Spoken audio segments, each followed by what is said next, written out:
Hey everyone, welcome back to the channel. In today's video, I'm going to talk about Cash App PIN Forgot tutorial. Let's start with the basics. Your Cash App PIN is a 4-digit code used to authorize payments and transfers. It's like your security key. So keeping it secure and remembering it is crucial, but if you have forgotten it, here is what to do.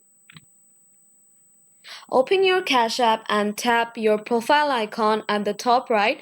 Then scroll down and tap on Privacy Security. You will see the option that says Change Cash PIN.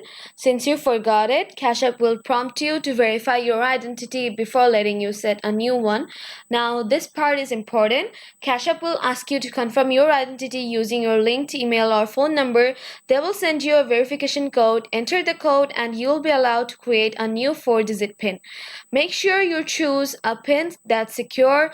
Avoid obvious numbers like 1234 or your birth year, but also something you can remember. Once you have entered it, Cash App will update your PIN immediately.